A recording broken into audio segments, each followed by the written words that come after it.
the chase. It's been a tough tour for you guys with the batting. There have been lots of theories floated around. Like, so where do you think it's gone wrong till this point? Yeah, I think obviously following up from that England series, it was tough. We faced conditions that, as a batting group, a lot of the players, probably bar Dean, hadn't experienced before. So that was a big learning experience, and obviously confidence was probably dented a little bit in that. And then we got to the first test, which obviously conditions did favour the bowlers. So from a confidence point of view, I think, naturally the batters would have been hit. And then with the last test, an area where we had been improving on as a batting group was sort of the mental errors we were making. And I think we slipped up in that area, if we're honest, in the last test. Just too many mental errors where we sort of strayed outside of our game plans. Yeah. I guess sort of further on the same thing, I mean, attention in South Africa is now going to switch firmly to T20 with the launch of the new competition.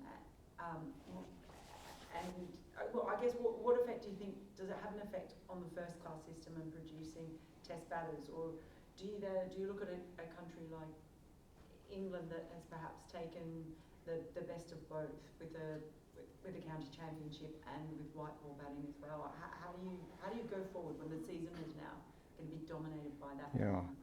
Yeah, I think it's a great point, and it's very important. There's no substitute for experience, and you can only gain experience by playing. So the more games you play, the better you're going to get, the more lessons you're going to take. So I think it is an important area or focus area for us as a country in terms of how we manage to still look after the first class system and 4-day cricket going forward. Obviously it's always going to be a tricky balancing act now.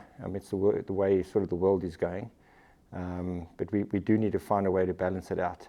We do need our guys playing as much cricket as possible. That's the way you get better. So I don't know how specifically to answer it, but the bottom line is we need to play as much cricket as possible. Just going to follow just on that. But then, so how do you do it? I mean, do you fear? I remember asking Mark Boucher this before. Do you fear for the future of Test cricket in South Africa, or do you think there are ways that you can work within the system? Because some of these guys, if they play every test for the next 2 years, they still might not have even played 15 tests. Yeah, we've got to think out of the box as a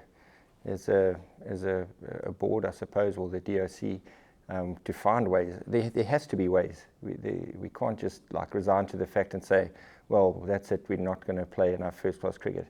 T20 is going to dominate. We can't have that mindset. We've got to have a mindset of saying we've got to find a way, and how we go about that. Well, that's up to the decision makers to do, obviously. But I believe it is key. It's key for us. We have to play more 4-day or first class cricket. How they balance that, obviously that's up to the decision makers to do. Yeah. Kyle has been your batting success on this tour with a couple of half centuries. What's been the key to him being able to get some runs in these conditions, given he was quite inexperienced when he came here? I think the growth within his game has been tremendous. From last year, this time against India, that's when he came into the side on a more permanent basis when Quinny called it a day. He played the second test in Joburg and then Cape Town. And his growth has been tremendous, both from a technical point of view and obviously mentally. I think he's figured out in his own way how to play at his tempo. So I think his success lies very much in him being able to play to his tempo and his rhythm. And I think that's what he's done well. Whenever he's played, he's stuck to the tempo that allows him to be successful. Obviously, every batter is different. They've got their strengths and weaknesses, and he'll continue to work on his. But I think that for me is key. And also, along with that, I think he's clear in terms of his identity as a cricketer. He understands who he is and how he's going to go about making runs. I think that is a big part in batting, having a clear identity.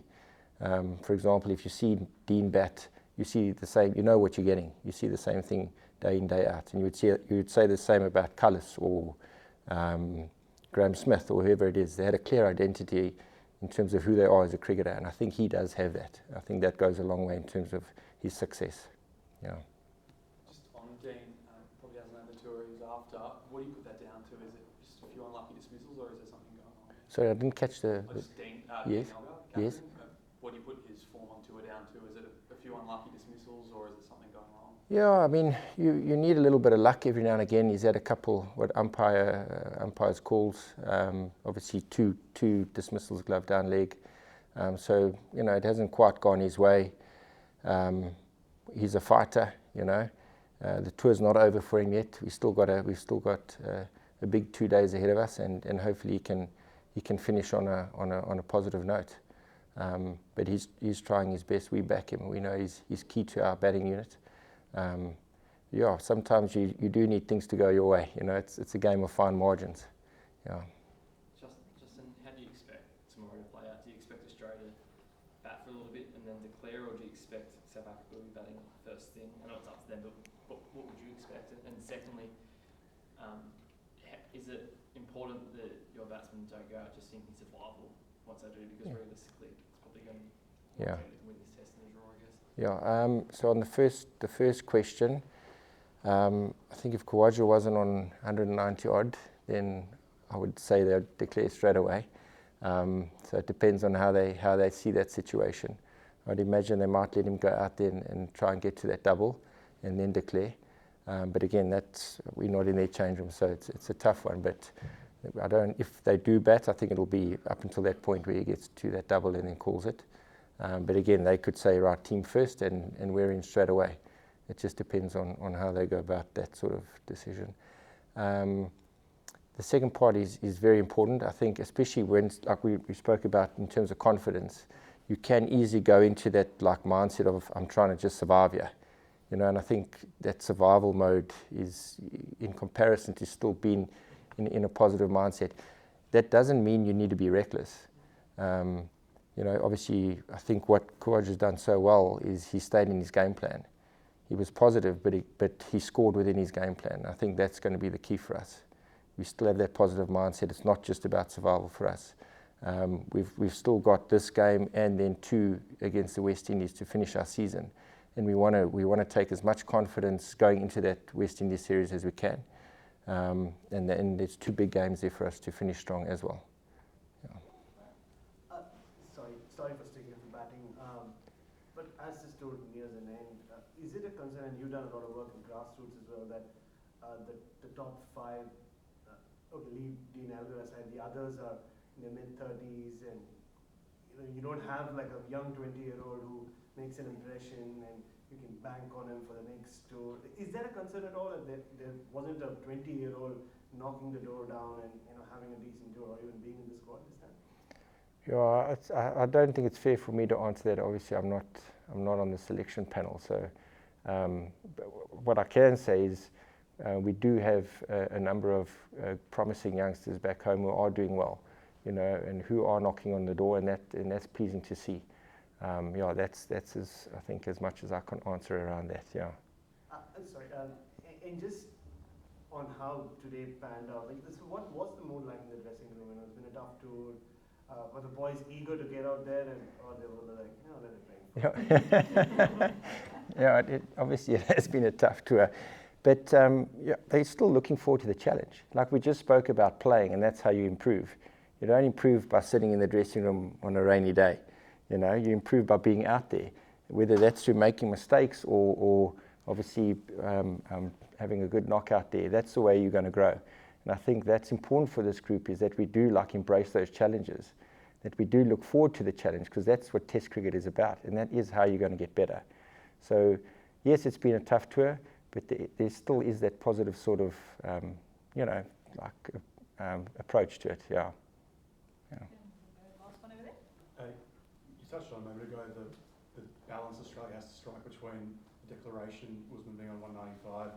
Just interested in your personal philosophy on striking the balance between team and individual milestones, given cricket's sort of disproportionate focus on individual milestones.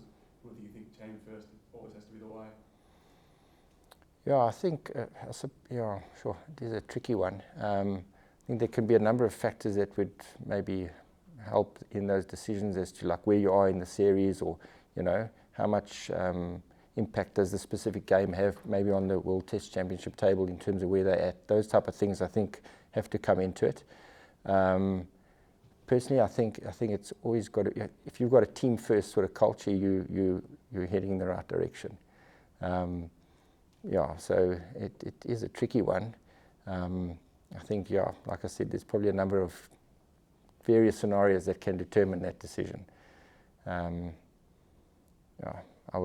my personal belief is team first, yeah.